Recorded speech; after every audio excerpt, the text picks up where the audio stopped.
I request you all to please kindly take your seats as quickly as possible.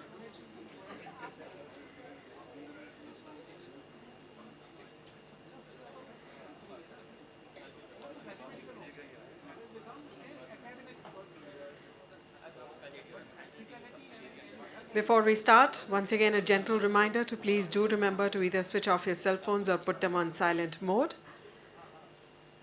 We are now ready to start the post-lunch session. This session is Intelligence Preparation of Battlefield, Sensors, Data, Information Intelligence, and everything in between.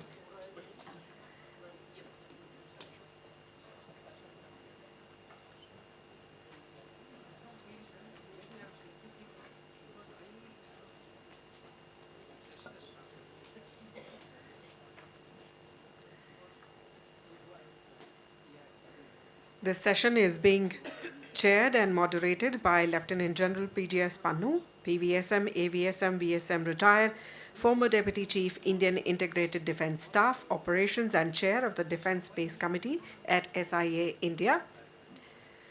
The esteemed speakers for this session are as follows. Brigadier Anshuman Narang, author and ISR domain expert. Dr. Rao Ramayanam, Hawkeye 360. Lieutenant Colonel Amandeep Singh, spatial domain expert and author. Group Captain Arvind Pandey, retired, senior fellow. Geospatial Intelligence in Military Operations, CAPS. And Mr. Toby Simon, founder and president, Synergy Foundation. I request them all to please join us on stage.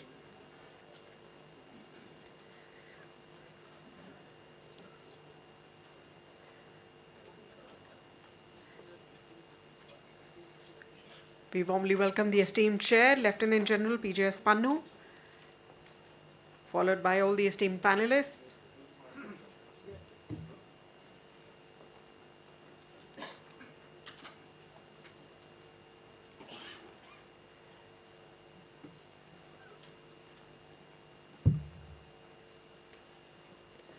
This afternoon, Mr. Arpan Sahu, CEO, Kaleido, is representing Kaleido on stage.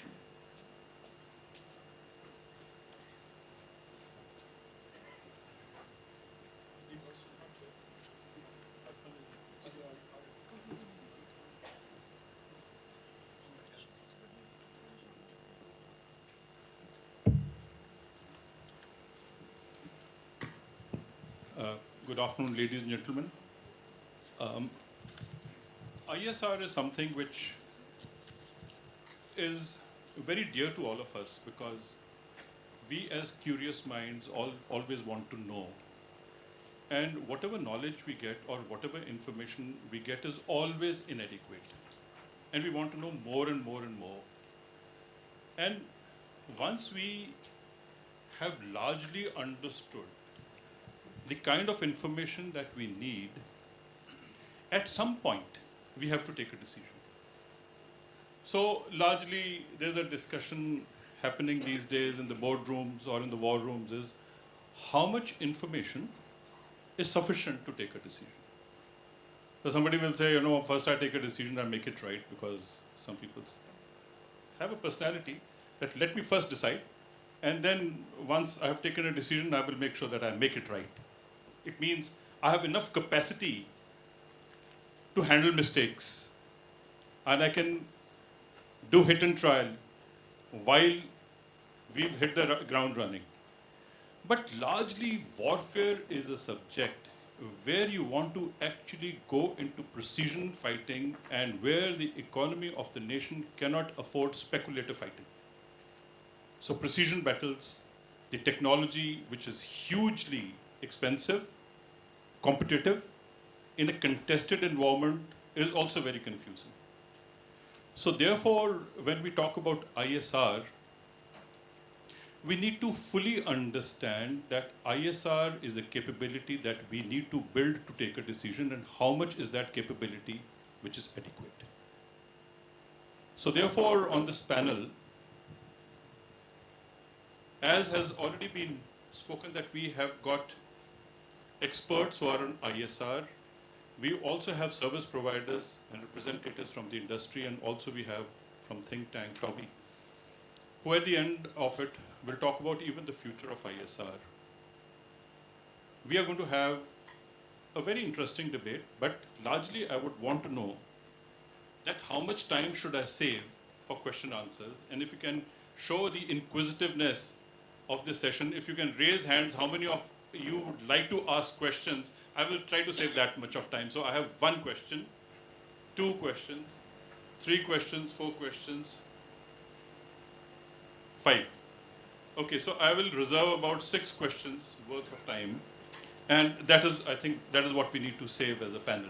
So what we will do is that I will first ask Brigadier Narang, who has invested hugely into the understanding of China, and he is also keen watcher of ISR and understands the technology of ISR. First, I would like him to give out the larger canvas of the ISR needs for our country in the contested environment, and after that we will go into a discussion. Brigadier Narang, you can please take about 20 minutes? Yes. Thank you. Thank you so much, sir. At the outset, I would like to thank Jan Srivastav and Jan Pannu for having invited me here. Coming from Tejpur is a great privilege, particularly in front of such an audience. Gentlemen, what I'll do is, since this hall is full of industry representatives too, so what is highlighted in yellow on top, somewhere on the slide, you'll find yellow background, red color. That's a key takeaway, what we need from the industry. And rest, as I've been given about space enablement of intelligence preparation of battlefield. That's what it's supposed to be. He's already moved on to the next slide. The highlight is, as I say, our requirement is indigenous software. Our requirement is indigenous talent, because that's what is going to transform us into a tactical battlefield. Today, technology determines tactics. It's not what was in First World War, that you had a particular tactics and you wanted a particular technology for it. A technology gets fielded and you adopt your tactics to it. So, rightly, it's the period of Jai Jawan, Jai Kisan, but surely and most importantly, Jai Vigyan. And it's the civil and military together which will define Bharatiya Sainya Shakti 2047. If we lay down that vision, that's what civil and military together can define. It's not military alone. And at the outset, space has no boundaries. Space has no restrictions. Nothing can be hidden. If you have a hyperspectral image, you go down as much you want to hide as much, you can be picked up. And that's the advantage of space in doing intelligence preparation of battlefield. This is one of the civilians, Mr. Chris Nair from Kawa Space. 3 days back, I contacted him for a software, particularly identifying how some assets can move and at what time. And a result he gave me in 5 minutes. This is a pickup, 22,610 captures of a particular AOR on Indian borders by some satellites listed below, and you will understand the indications absolutely clearly. Comes to about 8 images per hour of certain amount of just 12 of those satellites, about 500 plus which are held, and about 260 plus in this field. That's the quantum of captures. So now if I have to do a particular move, this is what is going to lay down the base of my IPB. Now what is IPB? Every one of us knows it, especially the military people sitting here. For the others, just brightly, it is a geospatial perspective of the land. Combined with what Dr. Rao showed sometime earlier, you lay down an errant orbit. You prepare a geospatial profile together. You highlight the high value targets. And what the industry needs to give us is this: accurate digital elevation models with an accuracy less than 1 meter. You'll ask me 1 meter, why? Because the PSI, the pound square inch, the damage reduces every meter. From 300 PSI, you can go down to 7 PSI, which is not going to damage a building if you're not in that kind of an accuracy. So that's why we need an accuracy this much. And finally, when all this was put together, it defines a threat template. Now this is a US slide, and you see this is from the pamphlet how various obstacle overlays are made, and they are put in together. But this can get made together only if you have a multi-domain payload structure. So if you have a ELINT, which gives you the ELINT orbit, it's going to be an accuracy of 200 meters to 2 kilometers, just brought out in the previous session. You need a SAR to get more accurate. And finally, EO to confirm that. So if you make an overlay, you require a mixture of payloads along with a good system to put all this together, which are interoperable. So one layer gets interoperable with the AI, the metadata gets shifted in and posts in together, and then you are able to identify, yes, in this kind of terrain, what are the course of actions, what are the routes available to the enemy to try and come to a particular area. And when you derive that, if you have the accurate targets available to you, NRTs near real time, then you can identify what you can target and appropriately move your targeting assets. So this is what was said by a German general. 3 courses of action, enemy will always follow the 4th one. A battle plan is the first thing which fails moment a war starts. And space is the one which resolves it. So moment you have a near real time picture, a revisit time of somewhere less than 10 minutes and 15 minutes, you know, yes, he is not taking this course of action, it's something else. And when you enable that, intelligentize it, the predictive analytics of AI will let you predict, yes, what could be the possible new course of action. Hence, the IPB, what you require to do is a multi-domain battle space operating system. It has to be multi-domain and across, whether it is near space, we are not talked about very low Earth orbit. Very low Earth orbit is what is going to get completely occupied now. You need to look subsurface, you need to cater for metaverse, and if you feel cognitive domain is not related to space, we are wrong. Even space is related to enablement of the cognitive domain. When you talk of Internet of Things, when you talk of the TV, HD TV being available, that social media is going to get enabled only by space.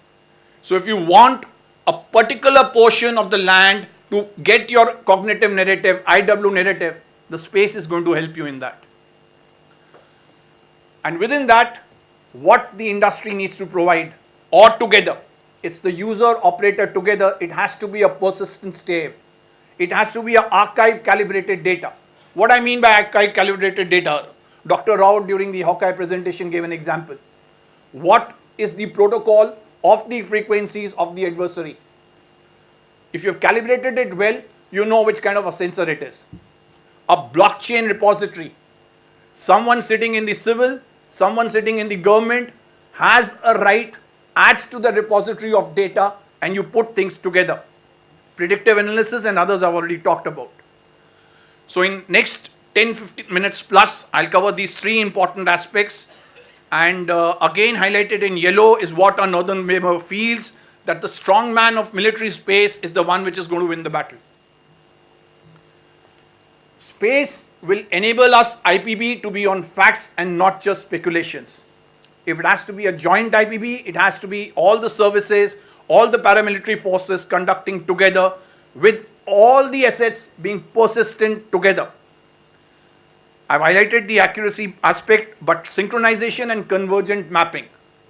What I mean, Survey of India picks up something, the army agencies pick up something, the civil has already, you have each and every state remote servicing department functioning. All that gets together into a convergent map wherein the height accuracy is available to you what you require. The final aim, as General Pannu brought out, is to shorten the UDA, the RISTA, the kill chain, whatever name you may like to give it, shorten that loop so that that intelligence coming out of space is available to you. Now, please remember, IP is just one small part of this entire military decision-making process. But the most important part, because at each and every step, it happens again and again. What enemy course of action you're predicting will change with what course of action of yours you're developing. The priority intelligence requirement will change. But in addition to that, space, when it comes, is finally guiding your ISR matrix, your targeting matrix. But what we need to prepare for is a space operations order 2. And what we can provide to a field commander is a 4D geospatial terrain matrix, predicting the operational time, giving out what is your own and the enemy's visibility and lethality profile. There is a particular cruise missile. Can it fire at a particular point? What kind of trajectories it will need to take? If you have a good image available to you, it will work out. Camouflage, it's not only to cover but also to uncover. When you move on to a stage of quantum stealth devices, quantum sensors, maybe we are able to uncover most of the issues. And of course, persistent tracking requires minimal resolutions, whether it is spectral, spatial or temporal. This is just one idea, and the end result has to be a common operating picture of enemy and own together. Now finally, what does space do to get your intelligence picture? It facilitates you to see further than what you can shoot. If your cruise missile, in case of our northern borders, is 2,000 kilometers, he doesn't need a sensor on ground which is 2,000 kilometers. He has got space to facilitate him looking beyond 2,000 meters. And orbit profiling through LNT we have just talked about. How do you develop a basic terrain model? Now, at tactical aspects, Kalaman will be covering up. I'll not handle that. But if you have a MET, a hyperspectral, and an INSA laser-enabled image together, what you get is an actual combined obstacle overlay enabled by the space. Something like this. Various inputs coming in, and you get a complete 4-dimensional picture which can facilitate, yes, right at the tactical to strategic level, how your operations need to go. This is again, I had to keep it absolutely open-ended, open source, and hence these are all US pictures. But please remember the bottom part. The multi-sensor image data fusion is happening, but a multi-sensor image fusion will only facilitate AI prediction of adversaries' options or forecasting what the adversary is going to go about. And as we progress further into the domain of space situational awareness, the time surely has come for even identifying what is a spatial combined obstacle overlay. What is the debris?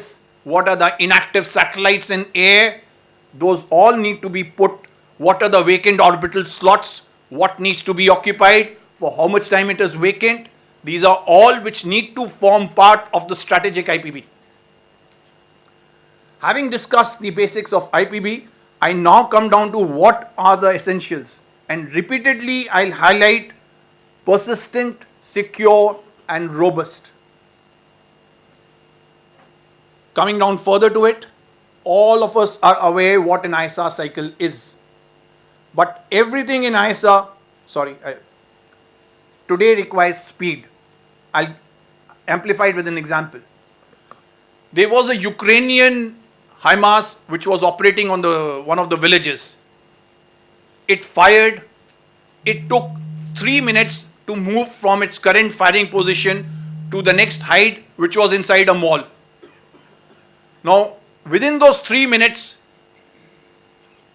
either the UAV or the satellite had to pick up where the fire has come from. The weapon had to be deployed, which is the one which is going to target it. And the decision had to be taken whether it is going to be fired before it goes into a hide or when it gets into a hide. And not only that, the Russians, which had failed in their bureaucratic target cycles, had to just take precisely 3 minutes to decide to target it. It entered a mall, its hide, it went inside, the entire mall was shut. You can take it anyway. The limitations of the Russian to target a mobile target or getting a better, where the ammunition replenishment vehicles are together inside that hide. which target was better. So that's where the decision. Now that's where I talk about blockchain, because if each one timely has a validity to enter a particular data, the time cycle reduces. If you have an adequate cyber cover, no one is able to get inside and hack you. Now we all know what the intelligence disciplines are in that ISR cycle. And we know that in ISR, when the commander has decided a priority intelligence requirement, all these assets need to be tasked. But all these assets also need to be enabled by the space. And I'll highlight only the space aspects here. Having given that example of the Russians' movement of targeting, you'll yourself realize that your revisit cannot be more than 15 meters if you want to be a military which is not world class but at least regional. Because the kind of quantum a PCL or any MLRS which comes up will deploy activated satellite communication, will give you not more than a 10 minutes time to come out, hop, shoot and go inside back. Go inside into bunkers which are well inside, catering for all the pressures and explosives.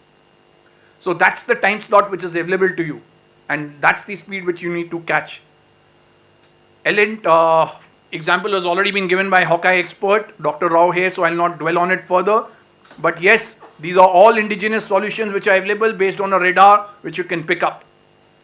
The linking from the tactical to strategic. Any strategic asset can provide you tactical int. Any tactical asset can provide you strategic int. The linkages between them have to be near real time. And of course, the space situational awareness. These are the two leading people in the space, whether it's the America on the left bottom or overall the China. That's the kind of space situational awareness they're trying to build up. And that's how it is defined. Continuous preparation of battle space in order to fight and win a war in space.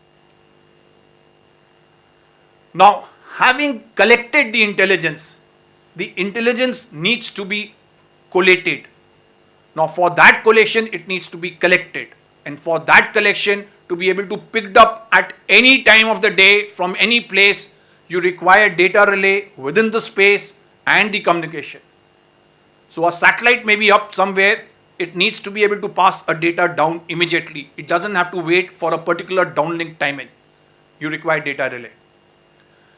Queuing, collation and assessment. While the OSPMENT, the HUMENT, GeoINT keeps happening and queues a remote sensing satellite, I'll just give an example of the PLA's anti-ship ballistic missile linkages. You have the LN satellites, we talked about it, the Yorgon series. They queue the SAR satellites, again the Yorgon series and the Golfin and other series.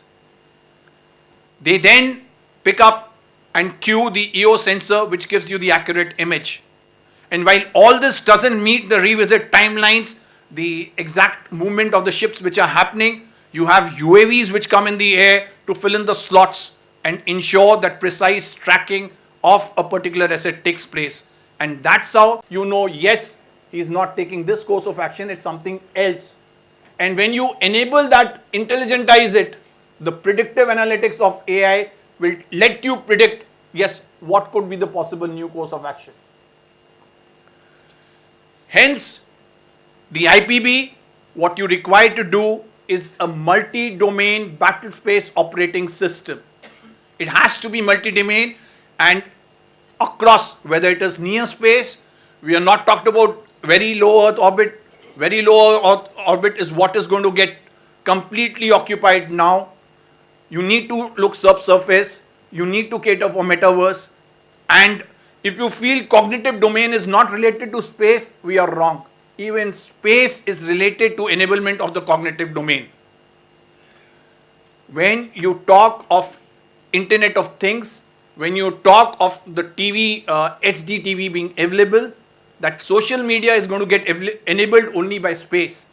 So if you want a particular portion of the land to get your cognitive narrative, IW narrative, the space is going to help you in that.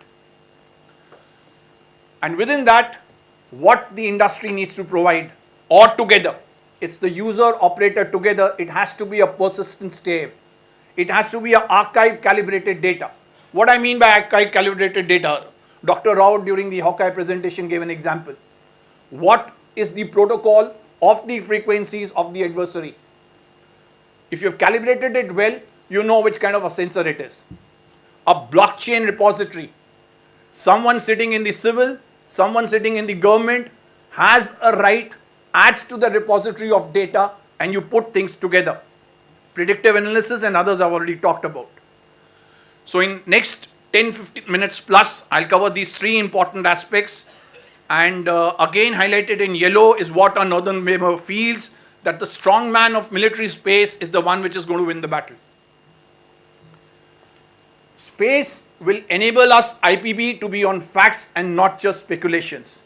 If it has to be a joint IPB, it has to be all the services, all the paramilitary forces conducting together with all the assets being persistent together. I've highlighted the accuracy aspect, but synchronization and convergent mapping. What I mean, Survey of India picks up something, the army agencies pick up something, the civil has already, you have each and every state remote servicing department functioning. All that gets together into a convergent map wherein the height accuracy is available to you what you require. The final aim, as General Pannu brought out, is to shorten the OODA, the RISTA, the kill chain, whatever name you may like to give it, shorten that loop so that that intelligence coming out of space is available to you. Now, please remember, IP is just one small part of this entire military decision-making process. But the most important part, because at each and every step, it happens again and again. What enemy course of action you are predicting will change with what course of action of yours you are developing. The priority intelligence requirement will change. But in addition to that, space, when it comes, is finally guiding your ISR matrix, your targeting matrix. But what we need to prepare for is a space operations order 2. And what we can provide to a field commander is a 4D geospatial terrain matrix, predicting the operational time, giving out what is your own and the enemy's visibility and lethality profile. There is a particular cruise missile. Can it fire at a particular point? What kind of trajectories it will need to take? If you have a good image available to you, it will work out. Camouflage, it's not only to cover, but also to uncover. When you move on to a stage of quantum stealth devices, quantum sensors, maybe we are able to uncover most of the issues. And of course, persistent tracking requires minimal resolutions, whether it is spectral, spatial, or temporal. This is just one idea, and the end result has to be a common operating picture of enemy and own together. Now finally, what does space do to get your intelligence picture? It facilitates you to see further than what you can shoot. If your cruise missile, in case of our northern borders, is 2,000 kilometers, he doesn't need a sensor on ground which is 2,000 kilometers. He has got space to facilitate him looking beyond 2,000 meters. And orbat profiling through LNT we have just talked about. How do you develop a basic terrain model? Now, at tactical aspects, Kalaman will be covering up. I'll not handle that. But if you have a MET, a hyperspectral, and an INSA laser-enabled image together, what you get is an actual combined obstacle overlay enabled by the space. Something like this. Various inputs coming in, and you get a complete 4-dimensional picture which can facilitate, yes, right at the tactical to strategic level, how your operations need to go. This is again, I had to keep it absolutely open-ended, open source, and hence these are all US pictures. But please remember the bottom part. The multi-sensor image data fusion is happening, but a multi-sensor image fusion will only facilitate AI prediction of adversaries' options or forecasting what the adversary is going to go about.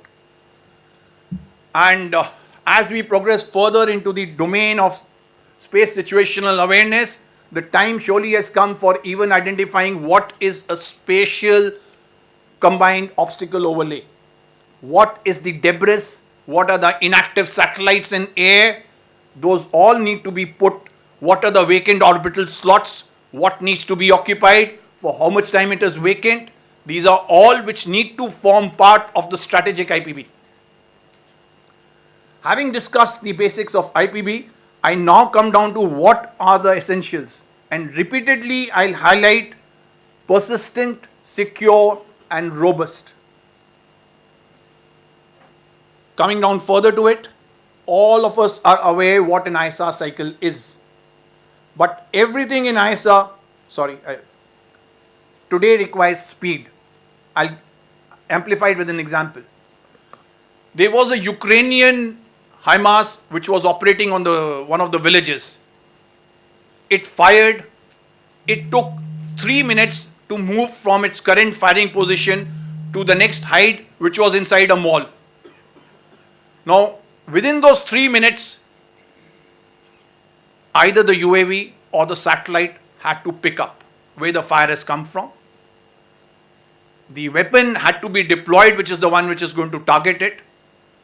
And the decision had to be taken whether it is going to be fired before it goes into a hide or when it gets into a hide. And not only that, the Russians, which had failed in their bureaucratic target cycles, had to just take precisely 3 minutes to decide to target it. It entered a mall, its hide, it went inside, the entire mall was shut. You can take it anyway. The limitations of the Russian to target a mobile target or getting a better, where the ammunition replenishment vehicles are together inside that hide. Which target was better? So that's where the decision. Now that's where I talk about blockchain, because if each one timely has a validity to enter a particular data, the time cycle reduces. If you have an adequate cyber cover, no one is able to get inside and hack you. Now we all know what the intelligence disciplines are in that ISA cycle. And we know that in ISA, when the commander has decided a priority intelligence requirement, all these assets need to be tasked. But all these assets also need to be enabled by the space. And I'll highlight only the space aspects here. Having given that example of the Russians' movement of targeting, you'll yourself realize that your revisit cannot be more than 15 meters if you want to be a military which is not world class but at least regional. Because the kind of quantum a PCL or any MLRS which comes up will deploy activated satellite communication, will give you not more than a 10 minutes time to come out, hop, shoot and go inside back. Go inside into bunkers which are well inside, catering for all the pressures and explosives. So that's the time slot which is available to you, and that's the speed which you need to catch. Example has already been given by Hawkeye expert Dr. Rao here, so I'll not dwell on it further. But yes, these are all indigenous solutions which are available based on a radar which you can pick up. The linking from the tactical to strategic. Any strategic asset can provide you tactical int. Any tactical asset can provide you strategic int. The linkages between them have to be near real time. And of course, the space situational awareness. These are the two leading people in the space, whether it's the America on the left bottom or overall the China. That's the kind of space situational awareness they're trying to build up. And that's how it is defined. Continuous preparation of battle space in order to fight and win a war in space. Now, having collected the intelligence needs to be collated. Now, for that collation, it needs to be collected. And for that collection to be able to picked up at any time of the day from any place, you require data relay within the space and the communication. So a satellite may be up somewhere, it needs to be able to pass a data down immediately. It doesn't have to wait for a particular downlink timing. You require data relay. Queuing, collation and assessment. While the OSPMENT, the HUMENT, GeoINT keeps happening and queues a remote sensing satellite, I'll just give an example of the PLA's anti-ship ballistic missile linkages. You have the ELINT satellites, we talked about it, the Yorgon series. They queue the SAR satellites, again the Yorgon series and the Golfin and other series. They then pick up and cue the EO sensor, which gives you the accurate image. And while all this doesn't meet the revisit timelines, the exact movement of the ships which are happening, you have UAVs which come in the air to fill in the slots and ensure that precise tracking of a particular asset takes place. And that's how a mobile targeting is ensured. While static targeting is much more simpler, mobile targeting requires tracking till the last moment. And that's where this collection of space-based assets, multi-domain assets, comes in important to assess, corroborate, and finalize the decision. And lastly is, of course, the synthesis, analysis, and the dissemination part. Right from the strategic down to the lower tactical commander, that company commander who needs that intelligence. And within space itself, whether our satellite is secure, who is maneuvering near it, is it an unknown satellite, is it a third country satellite, is it an inactive satellite which has got activated, that kind of a movement tracking needs to happen in space too. And finally, the last part is intelligentization. You'll ask me, why intelligentize?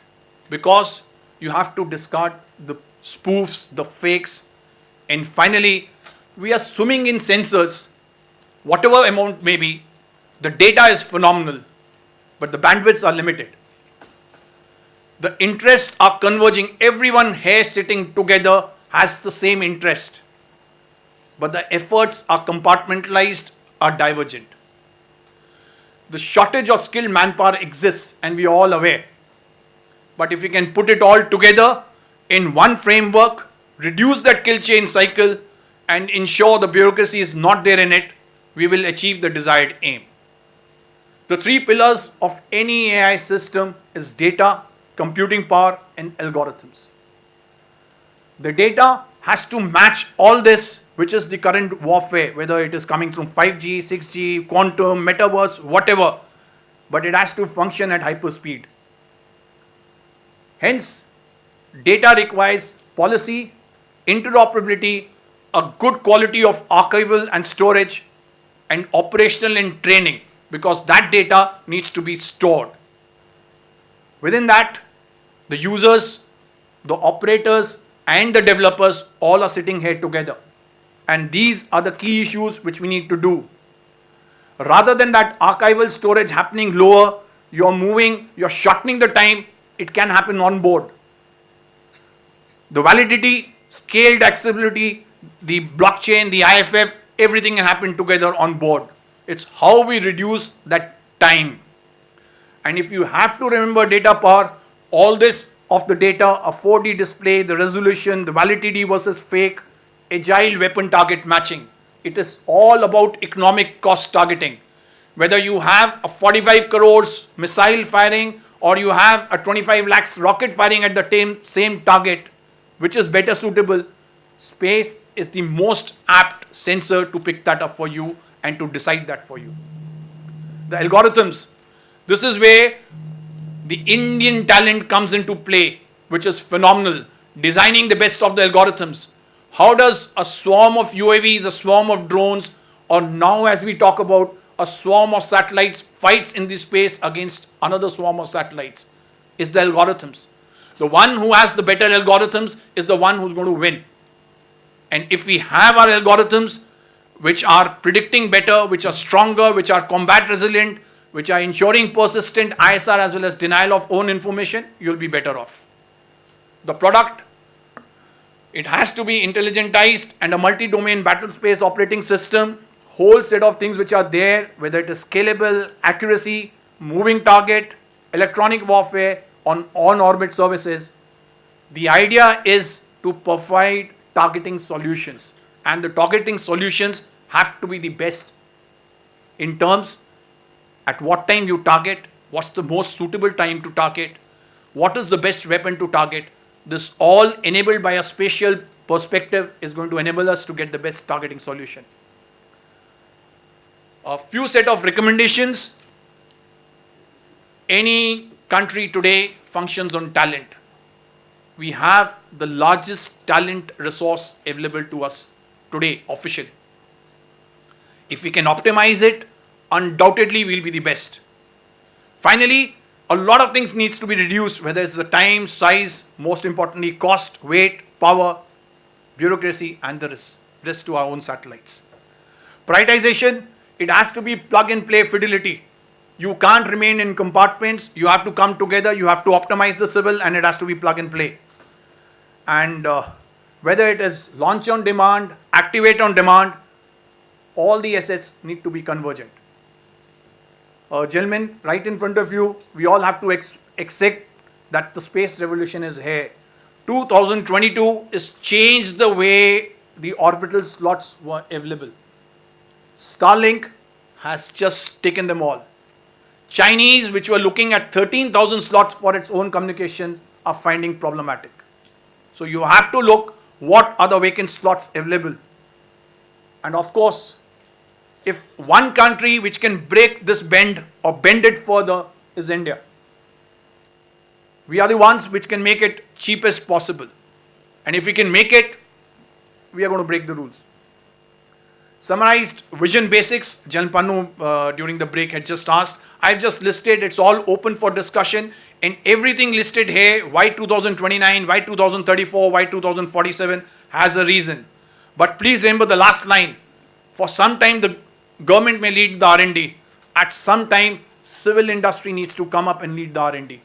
And when that happens, then we can dream of being a global R&D park. Someone once said, if a picture is 1,000 words, I say it, a hyperspectral image is worth 1,000 pictures. And there's a reason by which I'm saying it. You have assets today which are critically hidden at a particular depth, and it's happening at rapid pace. Something which is going to break that is only this. And then only you can get an unmatched aggregated joint IPB product. And that's where it will be Bharatiya Antariksha Shakti 2047. I'll leave it at that, and as Sir says, the discussion will be on. Which one, sir?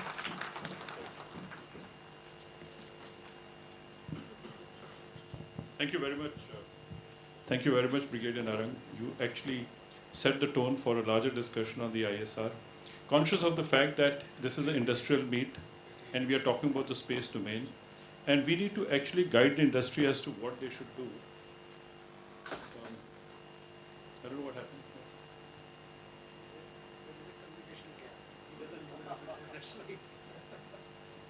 Okay. Whoever is operating, if you can bring the slide that I wanted, but it doesn't matter. We will talk about it. Now, as I said, that this is the industry's aspiration of the industry to provide for the defense, for the needs. Here we are talking about the preparation of the battlefield. Go back. Go back. No. I think. Second last slide.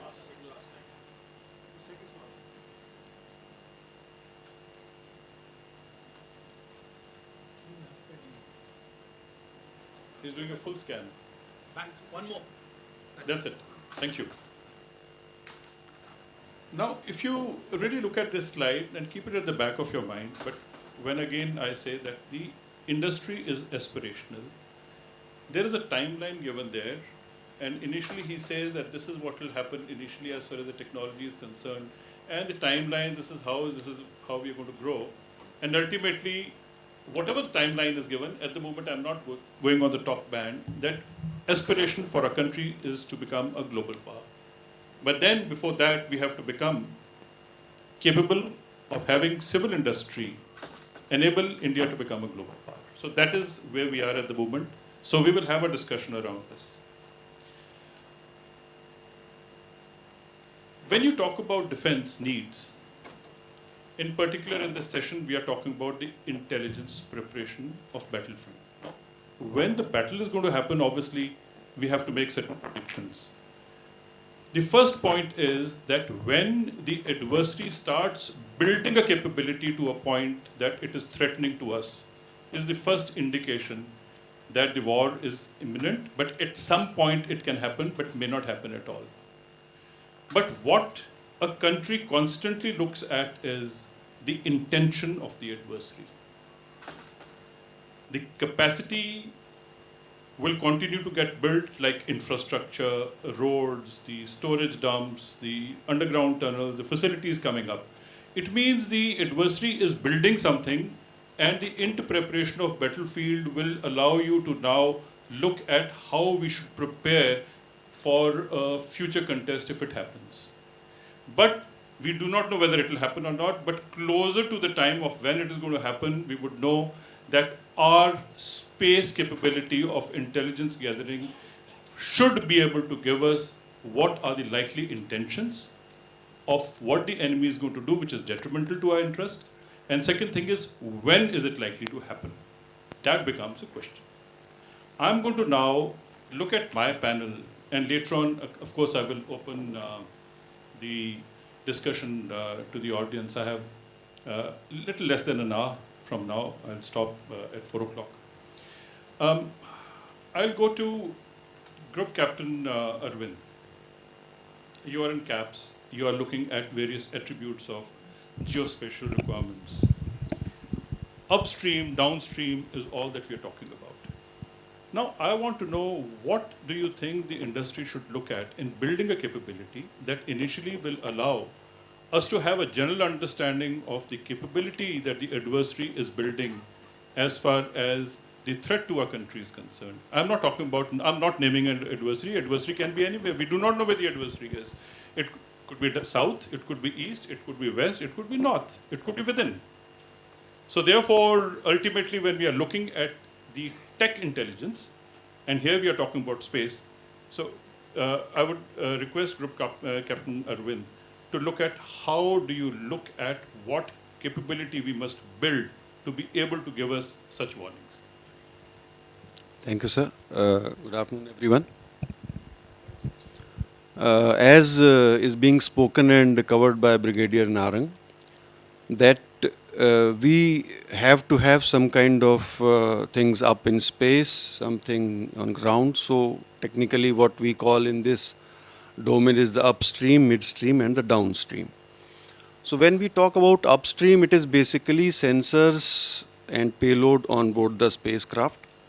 Midstream is the data which is coming down from the spacecraft, and the downstream is basically the analysis done at ground level. So when we talk about upstream, then of course comes the question of the sensors which are available to us as of now. As everybody knows that full electromagnetic spectrum comprises of EO as well as SAR as well as IR and recent hyperspectral things. In our context, we have certain capabilities, but then if we see globally, there are much more things to be taken care of. These are basically some kind of constellations which we require to build. Some kind of multi-sensor spacecraft payloads are required to be built. Some kind of data fusion at spacecraft itself is required to be built. Some kind of AI prediction at spacecraft itself is required to be built. So these are the things which upstream are to be taken care of. Now, in the defense sector or in the government sector, we know what we have, but then industry must say as to what is their capability, like EO if they want to set up some things, if SAR they want to set up some things, if in IR domain they want to set up some things, if in hyperspectral they want to set up some things.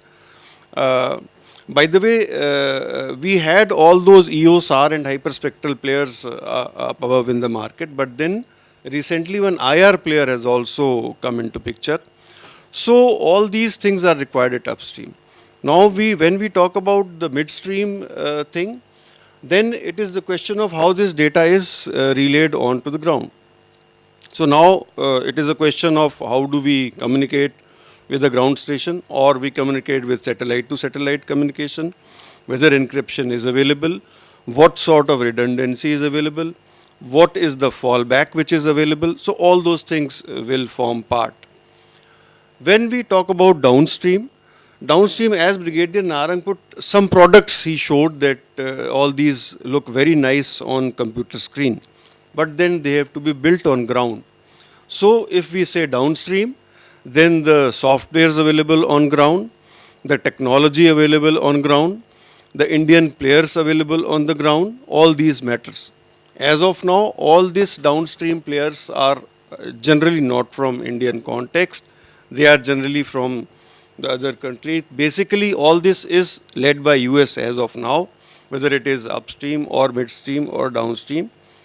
A lot of companies have created JVs and collaborations with India, and they have opened their things in India. But then our industry has to do all these things so that all these technology are available in the global context, and they must come to India. That is what is our aim. We have seen in past about 20 years or so, I have been into this game for about 24 years now, that things are moving very, very slow. And courtesy government of India for past about 1.5, 2 years back, lot of private players have come into picture. But basically, as all you know, they are all launch side companies which are falling into Indian context. So this we have to see.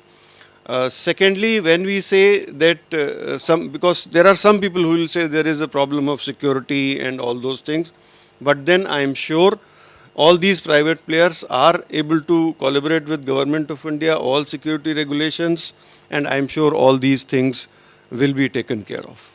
Thank you, sir. Thank you, Group Captain Arvind.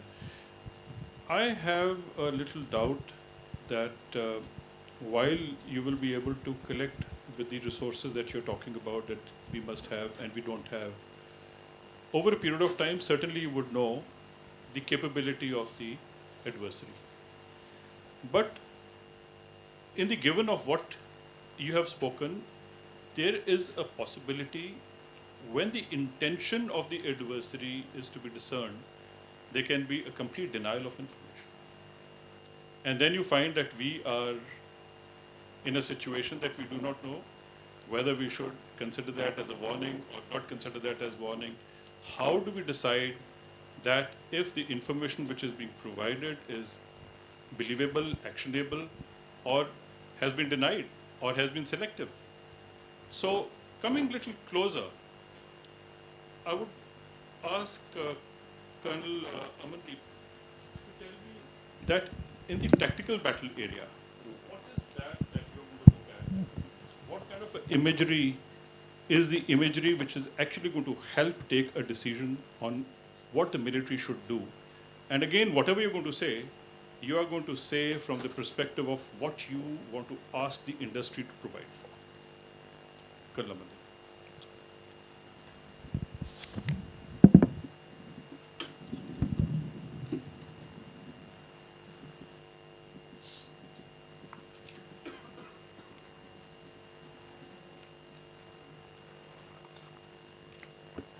Jai Hind, everyone. At the onset, I would like to start with thanking General Pannu, General Khandare, General Srivastav, Dr. Subbarao, Mr. Anil, my colleagues in the uniform and other colleagues from the industry, academia and other audience present for honoring me over here once again.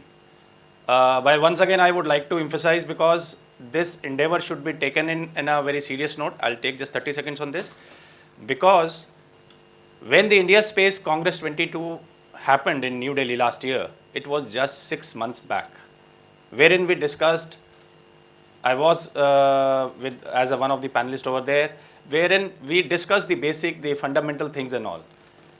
Just in the period of 6 months or so, we have reached and doing war gaming. We are reached and discussing IPB. We have reached and discussing space diplomacy, international cooperation, space situation awareness. These are all serious topics. These are all big topics which means business to the organization, to the industry, and will add up to the nation's growth story. So please understand what is the word speed means. What Brigadier Anshuman was using the word speed. Please understand in these terms also. Coming to the ISR and space ISR to be particular, it's an important component of overall network-centric warfare. And its entire, moreover, it's a fundamental factor wherein the intelligence thing is being built up. As I've been told by General Pannu to cover up the TBA, Tactical Battle Area in particular, please try to understand when and how the battle builds up, how the adversary builds up. For example, if we all go and see across our eastern borders, Arunachal and beyond, somewhere around 700 to 800 kilometers, the PLA starts building up for some action at the LAC. In between, we have to catch them. For that, we have to require space assets. These two lines might be finding very easy. However, this is the game where the technical and the tactical fusion is required. The industry, the academia, the organization, Government of India, the military commanders, as a whole we have to come together, wherein such kind of options by the adversaries should be picked up right in the depth. By the time they come to the mid-level, almost around 400 kilometers, they are already built up, they are already stocked, they have reached their locations, wherein they are administratively fitted with all kinds of armaments and other related aspects. And thereafter, in the next 50 to 100 kilometers, they are near our LAC. By the time they have reached, we are clear on the picture. Ladies and gentlemen, as far as the challenges in this existing ISR, space ISR is concerned, we have various agencies who are working. As brought out in the, by the previous panelists also, there is a void as of now as a common intelligence aggregator platform. We have our own efforts in our respective domains, respective expertise. However, that joint effort, that common effort is the need of the hour. The synergy, what has been discussed, I should not emphasize much more. However, that the topic has to be understood, the word has to be understood by all with the common definition. The streamlined mechanism to handle the analysis, the interpretation, and the dissemination process. How fast I can get through my spatial assets that intelligence to the man on ground. I don't have to give him data now. I have to give him intelligence. That is why the topic of data as a service is no more required. We require intelligence as a service, wherein industry has to build up. Industry has to understand the basic science, industry knows. Technical science, industry knows. This is the operational science what I am discussing. That industry needs to understand. As a user, as an end user, man on ground, I need the information across. I have my limitations, I have my challenges. My air assets, my UAVs, my RP missions have their own challenges and limitations because of their oblique imagery or of their limitation in terms of their depth looking power. However, for such kind of things, I am dependent on the latest technology, which is definitely under R&D, under the Government of India's organization. However, if the industry can provide me, that is most welcome, which is operationally used for me. The capability what I am discussing, wherein we need to enhance our ISR capability, pertains to high accuracy, large frequency of coverage space-based element constellation, multi-sensor integrated ISR output, improved revisits. We all have discussed this. Automated image processing, persistent coverage, and one of the latest and most important thing as of now, which I would like to upgrade my entire system, is automatic change detection with AI and ML techniques. It should be readily available made to an image analyst or the man on ground, wherein he gets the intelligence and the auto change detection, because he is the man who is taking action, who has been the military commander, the decision maker, not on near real time, on real time basis, he gets the intelligence. That is where I would be requesting industry to pitch in and give us user specific products. The requirement of in the operational, tactical and strategic areas are as under. For the understanding of my industry friends, in a tactical depth, that is my immediate near depth, I'll be continuously putting a surveillance on camp locations, disputed friction areas, dominated areas, location about opposite our own infrastructure, and the laterals in the vicinity of the border areas. Further going depth, which is operational depth, which I require on at least 24-hour basis, the permanent military locations, their communication centers, movement along the lines of communication, bridges, camps, military bases. Further going depth at the strategic depth, I would like to have that surveillance in every 48 to 72 hours for their permanent military locations, training areas, staging areas, lines of communication, known missile sites, which thereby converts the man on ground with the real intelligence in near and oblique real time. Ladies and gentlemen, we need to accept and understand this fact very well, which is a known fact, and spatial domain experts and people from the industry are aware of that. It is not the ultimate weapon, it is the ultimate position what matters. And by that, taking advantage of this ultimate position, I can empower, I can secure my land borders, internal, external, both. I can add up to my country's growth story. We are in that trajectory, and that too in an upgoing trajectory wherein everything has already started, everything is already going. There are good ideas, there are brilliant ideas by the industry, brilliant offers and products as well as services by the industry, which we have to understand and accept. However, industry simultaneously has to understand and accept the challenges what we have, device products, device services accordingly, which nowadays are no more I'll say I don't have to look outside or look for any expertise which is too costly, which is too remotely available, which requires a lot of bureaucratic clearances. So things are all laid down. Coming to my last views, my vision for this particular decade, once it started and we had discussions for the previous conference and now this conference, the fusion brings out the tangible results between user and the industry, and the space domain is the crucial component of any successful military operations. Over here, we have to support, we have to provide indigenous solutions for a common goal and the country's growth story. Thank you very much. Thank you, Amandeep, for bringing to fore certain gaps. But what you said is extremely important. Intelligence as a service is ultimately where the decision maker will have to decide that now I can take a decision because I've got processed intelligence.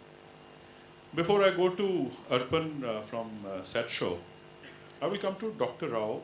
He's already spoken about their own 360-degree element, Hawkeye. And as I understand that the signal intelligence and electronic intelligence can only happen if there is electromagnetic spectrum activated. But when you are actually in search of information, you are also in the same plane in the realm of information denial or deception. How are we so sure that when we are looking at element, we are looking not only as peacetime, non-combat emissions, but we are very certain that these are the ones which are now adding to the end preparation of battlefield.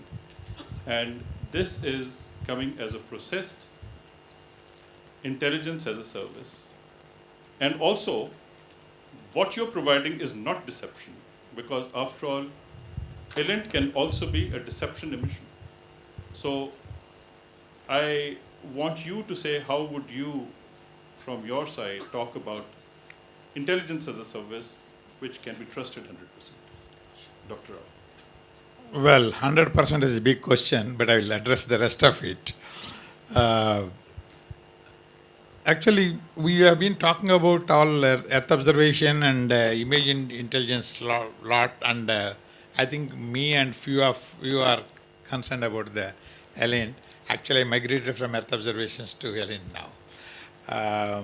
The Hawkeye 360, what we have seen so far since 2019, when we started operating the satellites, yes, when there is a satellite pass, if the emitter or radar or satellite phone, if it is being used, we pick up the signal.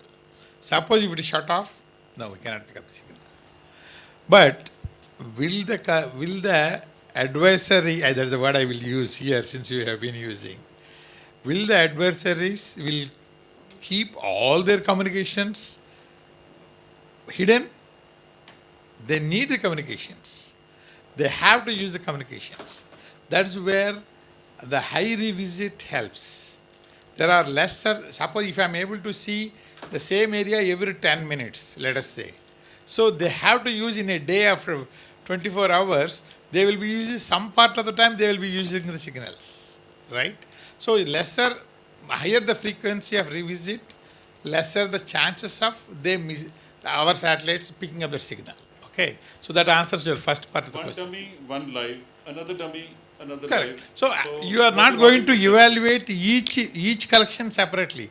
You have to evaluate the total collections same day over days, so that you are seeing. And one of the questions raised was, if the adversary is building up, how do we know? Imaging is good. Image shows there is something development, but ELINT shows you the activity which is happening in a. So, for example, we have been monitoring some of the locations in Iran, and we found that normally if you are monitoring every day, let us say there are 2-3 signals we are picking up. Suddenly we started seeing 50, 60, 100 signals coming up in the same frequency of collection. Means there are more communications going on, there are more troops moving to that point, or How do you see troops moving? it depends on the volume of signals. Suppose if I So see, you assume that more number of emissions moving are troops. if it is single emitter giving is one point, if there are 100 emitters in the same area, there are larger I groups. tell my troops not to do anything. Make Sure, sure you sure. don't send out one signature. Sure. You are troops. You are not supposed to communicate. Others can keep communicating. Among them, they must be doing it, yeah. So that also we pick up. When they're communicating among them, we also pick up that one. So actually we have seen really when there is a missile launching site, when it is getting prepared to launch something. So this is very quite, see, US, as you know, we are a commercial company, but our customers are all military, and I have been working for 25 years in ISR area only with different technology. Okay, I'll Coming come back to you. Yeah, I'll sure. come back to you.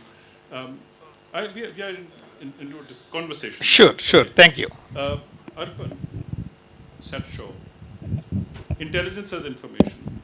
What capability do you have, and how you so sure that ultimately it is now the processed information, which is now intelligence, which can be acted upon?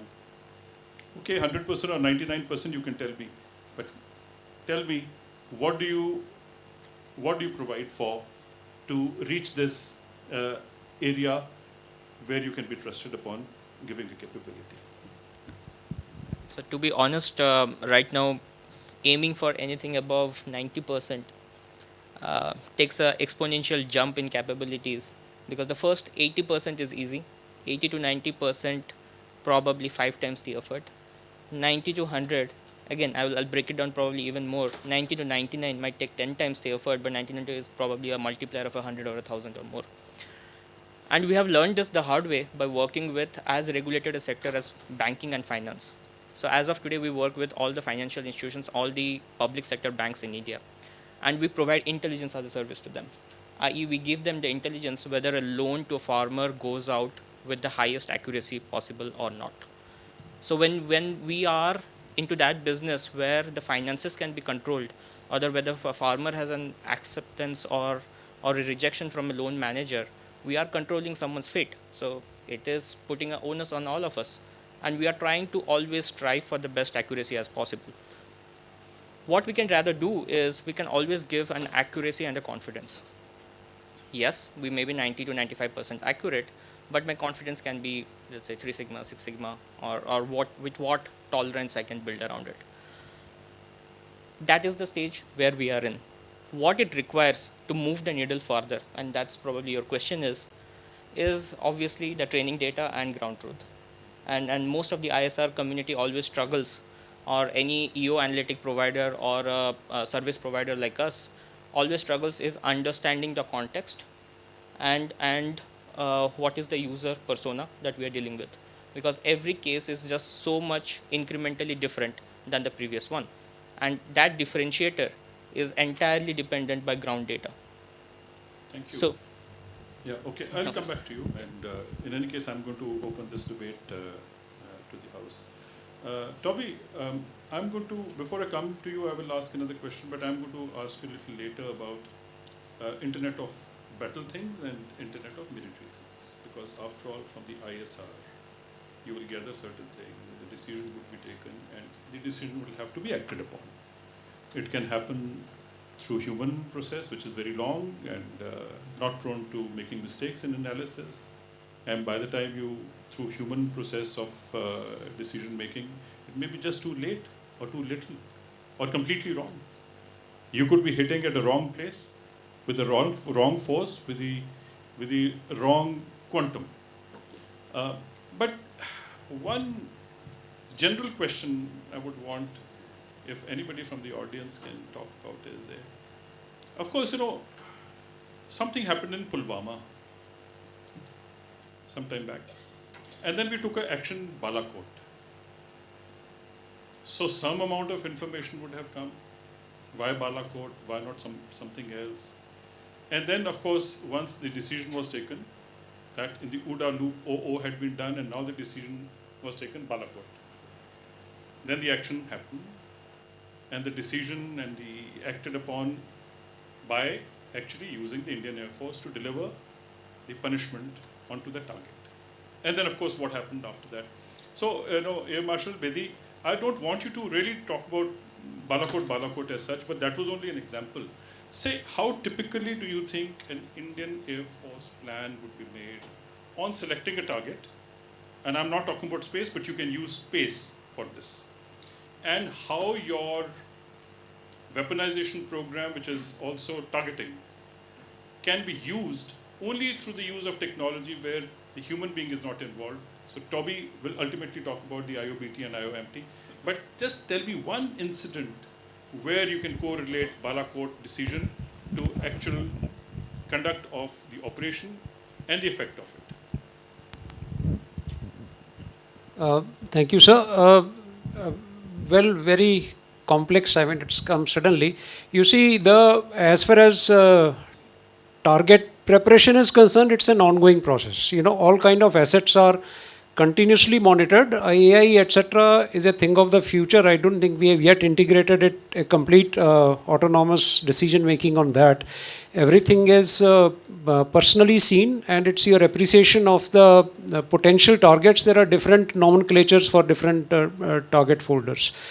As far as Balakot per se is concerned, I wasn't involved with the procedure, the operation per se, but as it would be indicative that they would have continuously mapped as to that in case we have to do such a thing, then what are the potential targets, which probably would be on the horizon. Their accurate intelligence would be in place, their target coordinates, and as we know, it's not one day's effort or one time effort to draw exact coordinates layer over layer you have to do, especially if you have to deliver the precision weapon of Spice class which was done. Imageries have to be fed into the weapon. So what happens is all that must have been in place when the decision was taken and the time was such and the kind of secrecy that was maintained. that once the decision is taken, the operation was put through, I suppose. So thank you very much. You said Yeah. two things. One is that the data of the target was available, or then it was made available. But also same information was fed into the missile, with the SPICE missile, where it is a matching of the picture. So therefore, I think this kind of a technology, Toby, where you actually feed the information up and then load the weapon system so that there is a matching of that same information which is fed, which will go into a larger plane of not only tactical battle area, but the war zone and the entire theater and the nation, or maybe one front, two front, all that is going on. See the plethora. This is just one example, one target, one decision, one action, and one analysis post launch. But how will this entire process unfold? But Toby, at the moment, this question is not with you, but I'm asking the same thing to be given a little more prelude by Brigadier Narang, so that you can contribute to what he's going to say. Just one or two lines, Brigadier Narang, that how do you have that kind of imagery fed with target acquisition, and that is where the ISR quantity and quality will come in handy. So, when you do a weapon target matching, you need to go a step further. It has to be a sensor weapon target matching. So what Air Marshal Bedi tried to highlight, if you have a particular weapon, it requires a particular kind of accuracy. Whether it is height accuracy, is the longitude accuracy, you require to match the accuracy of a weapon. So in selecting that weapon, you have to acquire an image of a particular data. Now that is a continuous process, what I tried to highlight. It has, and as Air Marshal Bedi also tried to highlight, you have to analyze that around you in that scan, what merits that kind of a detailed averaging, and which can't happen in one day. The Russians prepared for 6 months their targets, the static targets. It's where they failed were the dynamic targets. So it's a 6-month kind of a preparation which took place to identify what needs to be hit. So that's the kind of a preparation, the image data which you need to acquire, the quality of images you need to go in. And it's not just one image as he tried to highlight. It's not just an EO image. A SAR image will give you something else over the time. It will get you some other kind of inputs. A HSI image will get you something else. So it has to match your sensor, the weapon, and then decide what's the most suitable target, which is going to get you the optimum benefits. It's the cost, what you're hitting with, what are you getting back. So it means that the end preparation of battlefield, the level of preparation has to be to a point where you can actually now target. Or that is a constant process, that where the information is targetable, that you can say this shows up, otherwise the rest is under process.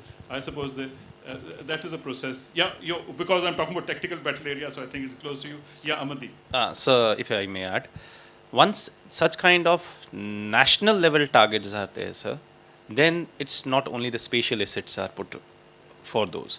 There are, because of the operation reasons, there is a lot of intelligence involved, as human int, as electronic int, as satellite int. There are various other. So such kind of national aims are achieved with a lot of jointness and integration, sir. I believe General Kandare will support. So. Yeah, correct.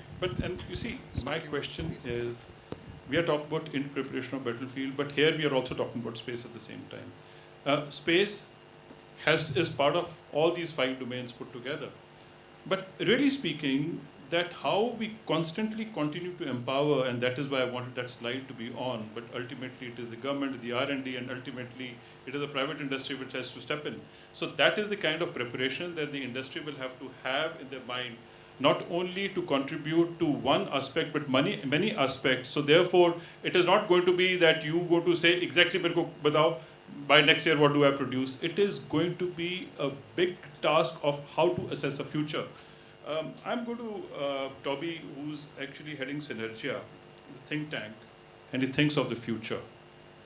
So therefore, please tell us, how do you visualize the future would unfold?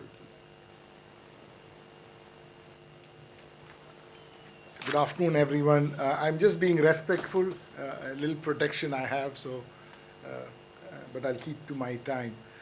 I'll address the first question that you asked, General Pannu, about the importance of information.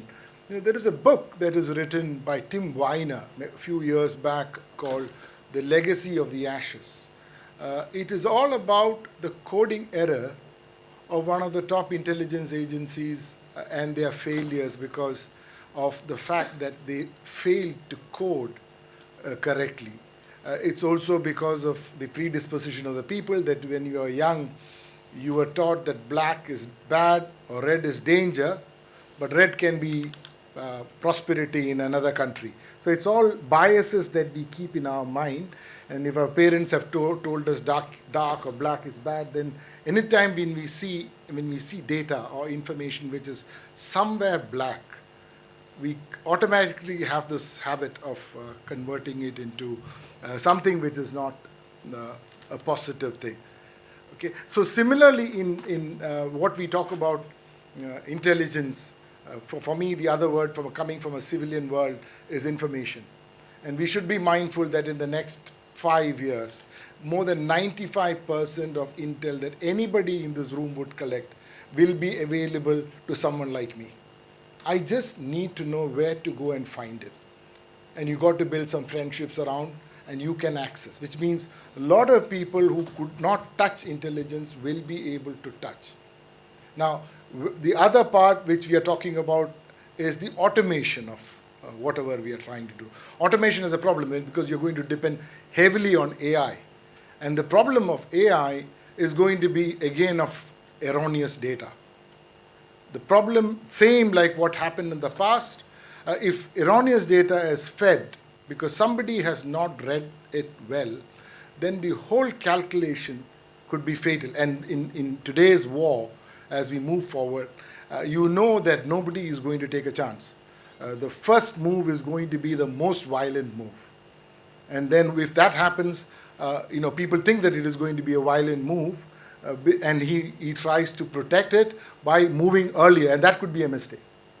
So while we talk about intelligence, one of the colleagues here said, the aspect of human intelligence should never be taken away. Because all the satellites, ISRs are all nice. But if you remove the human, the chance that the machine can make an error because of this coding error is also something that we cannot rule out. I am just looking at a few things in the future, is that the automation presupposes one thing, automation of intelligence, automation of whatever we say, is the fact that the intel community will converge worldwide or in parts to bring and aggregate data. So because machine learning works on data, AI works on data. Now, if you don't have data, your accuracy, you cannot be very sure. So you need more and more data to put out the trends by looking at it. But the problem is even within countries, even in smaller countries, let's take like a country like Israel, the Shin Bet doesn't share their intelligence with Mossad. I mean, they're a small country. So you can imagine the challenge of larger countries where everybody likes to work in silos. You're nodding, yeah? So then how do we ensure that this data that we need, that we are able to aggregate? Okay, that's the first challenge. The second is the military has to move things onto the cloud. Okay? And then there must be democratization of decisions. That is not something that the military worldwide is used to. How many of us can trust the cloud? So this is going to be two challenges at an op level. And in terms of, I'm just looking at the time, we don't have much time, but in the future of conflicts, we will have the same problem that we had in the past. The problem will be the amount of information required to take a right decision is something that we don't know. And we also don't know how much of effort we have to take. So then there is a cost-benefit analysis. This was the challenge of every military leader for the past, let's say, 100 years. And it will still continue. And the second is new classes of weapons that we have not thought about. We call it weapons based on knowledge and mass destruction. which is the combination of AI, robotics, and nanotechnology, which can be made in small rooms. Okay? This is what we are expecting to come out in the next, let's say, 5-10 years, if it has not already come out. And you don't need any industrial war-making capability to do this. You can make it in a small room. So when you are going to have asymmetric tests which smaller stakeholders can play with, drone being a case where you've seen the strength of a country like Turkey, which is the only explanation you can give is they were former Ottoman empires and they have some brain with them that they do. Probably we will also have that advantage. Maybe space is the area where India might have this advantage, which, you know, for thousands of years we understood space because we have this peculiar ability to think spatial and linear, which the Chinese don't have. Chinese think only linear. We have these two things together, which we have been blessed with for 1,000, 2,000, 5,000, 10,000 years. So I will conclude, future of conflicts, okay, is going to be something that we have to be very worried about. People will try to use disproportionate forces in the beginning. So that is something that we must be mindful of. And the reason why I say is, when you talk about conflict, is all nice, but the best thing is to avoid a conflict. Thank you. Thank you, Toby. You took us back to peace, but you also highlighted the importance of data and data processing and how AI cannot be fully relied upon, but it is going to be largely very important to understand and implement carefully all the robotics and all the automation that will happen in the future battlefield. The panelists have given a point of view, but I'm going to throw the house open for questions. When I say questions, it is not point of views from the status, but please, if you have a question, the point of view would continue to be given by the panelists, but please restrict your question to one-liner, two-liner questions because we have only very limited time. So, yeah, please. And you can show me the second hand also so the mic reaches in advance. One mic can reach somewhere here. Okay. Sir, I would request, since I'm holding on since yesterday I was in whites to today I'm in combats and I've been given a chance now, the request for more than 2 minutes. Okay, you've taken almost yes. that in this. So, three bullets I would like to connect in this. Just ask question. Yes, yes, sir. There is ISR, there is WONA, and there is China. WONA is whole of nation approach. So in the reverse order, if I take it, China has seconded in everything to us right from 49 onwards. Still, the whole of nation approach that they have shown and with which they have arrived at the ISR, which is in the correct perspective. If I see ISR or the whole of nation approach, the way they have reached here, I might not like to see the globe the way Navy sees it upside down.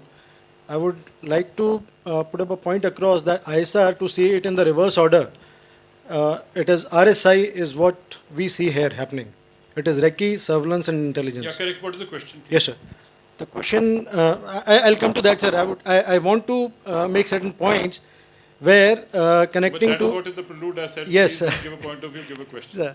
Sir, connecting to the chairman ISRO's statement in the morning, saying that probably the application of space is the one which is at dearth, and it's quite surprising that industry is gunning for everything, whereas the application not coming from the user.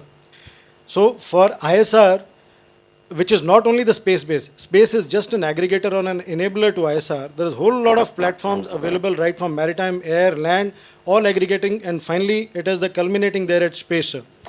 We are unable to make it because right now we're using ISR purely for the corroborative purposes in all forms of it in isolation. There is no integration among the sensors as of now.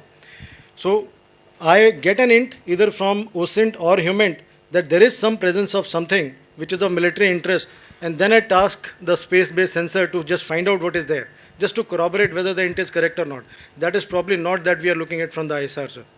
If at all we are looking anything, as you given a correct example, citing in a case for Pulwama and Balakot, ultimately any happening or any trigger across the globe get first reported somewhere from the social media. Having an industry which can address each and every aspect of the society, of the information, of intelligence, and it can aggregate finally with the ISR, that is space-based. We have all the people here. And when I say whole of the nation approach, we have people here sitting who have to make the policies, they have to make it joint the entire effort, sir. So coming back, that it is not the user who's unable to spell out the requirement. The requirement is user. This is a very difficult user, sir. Very tough customer when it comes to defense, because they want the best of everything, sir.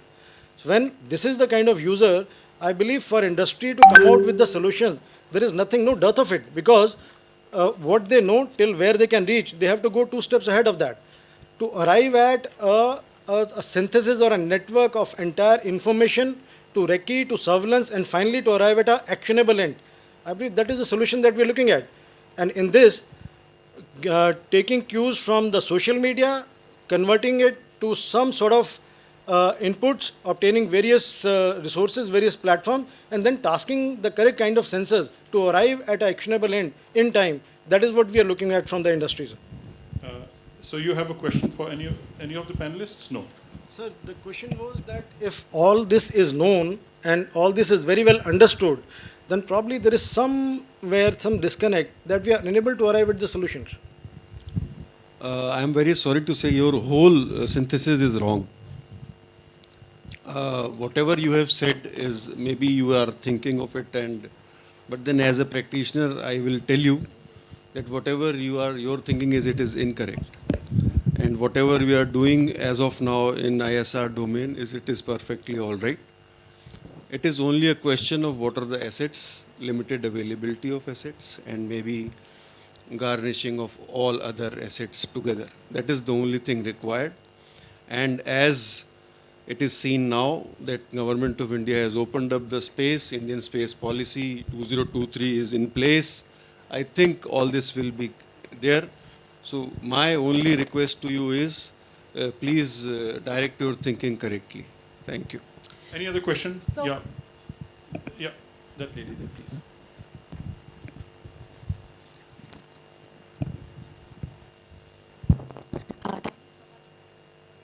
Can't hear you. You have a question, I suppose. Thank you so much, panel, for your discussion. My question is, it's open to the panel, I'm not directing it to anybody. We spoke about intelligence collection, assuming that we know our adversary and we know how much of the capabilities our adversary has. So there is a chance that we may not know what they have in store for us. So how important it is to know the capabilities when we're collecting intelligence. And this is, for example, I doubt Russia knew that Ukraine would get this level of support from NATO with the satellite-based data and capabilities. So in a scenario where our capabilities are outmatched, what is our plan B? Should we have a plan B? And do we have something that we fall back on? This is a question for a decision maker to take a political decision. Or is it a technical question for the space community to decide so that the industry can implement? Because we are actually looking at something that the industry should implement. So I suppose the answer is yes, everything should be taken care of, but at the moment industry actually is looking for a roadmap on which they can build capability. So thank you very much for your question, but it is actually beyond this panel. Yes, there. Okay, last row. But then you can keep passing the mic to your neighbor there. A question, please. Yes, I'll keep my question brief. So, one of the things we see with the industry, we work with them globally, is that they look at alternate business models. So, can there be an alternate business model like a commercially owned, commercially operated, but with military oversight to find solutions in these kind of spaces? Okay. Aman and Brigadier Narang, you can please give your views. So in this, actually, it is a bilateral setup. You have to understand the other side. The other side has to understand the industry, keeping their secrets to their own. So I will never like a technical mind to support, but after all, it is the tactics on battlefield what works. A man to man, when a fight happens, so technicalities goes off. Let's be real and realistic. There are absolutely possible, commercially owned, user getting the requirement. You own a service, as was brought out.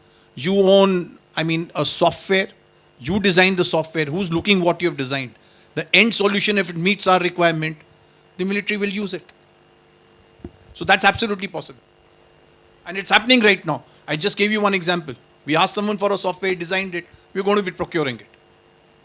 Toby, after your intervention, I have been asked for a hard stop. So I'm going to stop there. It's a very interesting question. We did an exercise at the last Def Expo for the same reason that we felt that most companies, startups, coming from a technical background, they do not know what is the conflict, what is the combat, for which they have to prepare things. So they are normally following somebody, asking them to make. When the value stops, when the use case stops. Okay? So that's where the business stops. So if you can also put your thinking hat and look at, because you have access also to a lot of information, but what is the future of all these things going to be? Because if you will be successful in selling something, if you can make something that the industry, the defense forces can use also in the future. So that thinking, if it can come from smart minds, that will be very helpful. Sir, if I may add. Thank you very much, ladies and gentlemen. Sorry. Sir, if I may add. You want, okay? Yeah. As from coming from the industry, we always should take the first step of being an enabler as a supporter, not a decision maker, because we are not ready for it. And it is always a decision maker who has the foot on the ground, who is the final decision maker. It is not our prerogative either. Where we are coming as a asset provider or an infrastructure provider or a service provider, either of them, in any of the forms that we might come in, up, middle or down, wherever to the last mile we can take it, that should be our final stop. Let it stop just before the decision process. Now in the OODA loop, observe, orient, communicate, store, transform, securitize, all that stuff. But after that, the decision and action is always the end user's perspective. There should be clear demarcations, because that's where the effective collaboration can happen, because otherwise we'll keep stepping on toes. That's my final thought process. Thank you, Arfan. Any other final comments by any of the panelists? Just one or two lines? Thank you. I exhausted, so I don't have many words. Yes, you rightly pointed out, sir. Industry is ready to learn and work, but we cannot put our feet into your shoes. You should be in your shoes. But the technical knowledge, the requirement knowledge of the end user, if it is projected properly, the industry can definitely offer it what exactly we can integrate and offer to you. Each one of us may have our own specializations, but you need an integrated solution. So industry is ready and has been doing solution offering to the end customers, and it is being used several ways, several countries, and it is not that we are going to invent that we have to give solution to the end user and they have to use it. It has been going on, and we will be happy to work with you. Well, thank you. All I'm left is to thank my co-panelists for bringing in insights on how the intelligence preparation of battlefield would be enabled through space in the ISR domain. And I think it is a very vast field. And for the industry, for whole of nation approach, as was being said, I think this is going to continue to intrigue us, but also in the slide that I had stopped there, where there are timelines, I think we need to speed up. I think we don't have time to deliberate, over-deliberate, and keep repeating things. I think we have to decide, start investing the first that we can now invest in now, and then continue to look at future avenues and do as much as possible at the earliest time frame.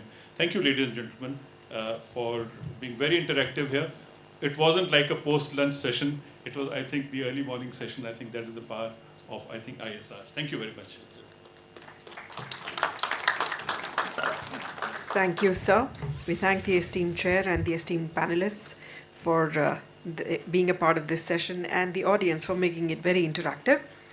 Before we close the session, we have the launch of this booklet, which is entitled Rethinking Image Intelligence Strategy from Space. And for the release, may I have the pleasure of requesting Dr. Subbarao, President SIA India, to please join us on stage. Yeah, while Mr. Sir comes onto the stage, I'll take a small 30 seconds to introduce this. So we are releasing this with the perspective of what is the industry ready with as of today, what are the capabilities that we have matured to, and where we see the roadmap evolving. And as we are currently building the data highways, we are building fusion algorithms, change detection, automated, all that stuff. How can we rethink the process where we can augment?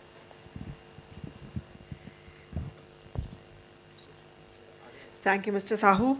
Ladies and gentlemen, this is being brought out jointly by SIA India and Kaleido.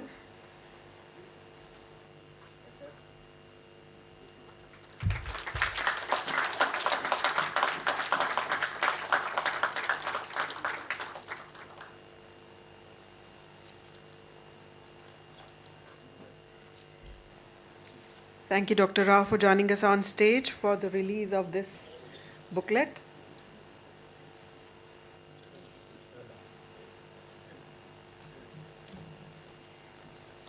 And now may I request General Pannu to kindly do us the honors of presenting mementos to the esteemed panelists as a token of our appreciation and thanks. May I request you all to please stay back. In no particular order, we were simply going by the way they were seated. So we would thank Mr. Toby Simon. Yes, sir.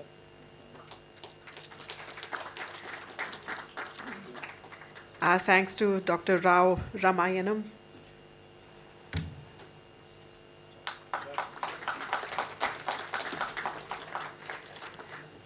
We thank Brigadier Anshuman Narang.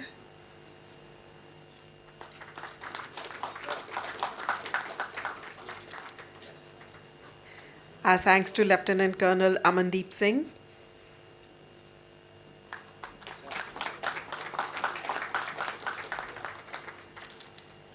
We thank Group Captain Arvind Pandey.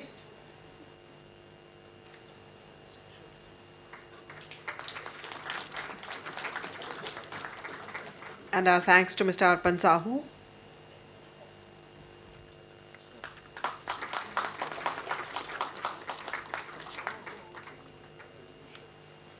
Thank you, General Pannu, for doing us the honors. Thank you, esteemed panelists. May I request you all to please join us back in the audience.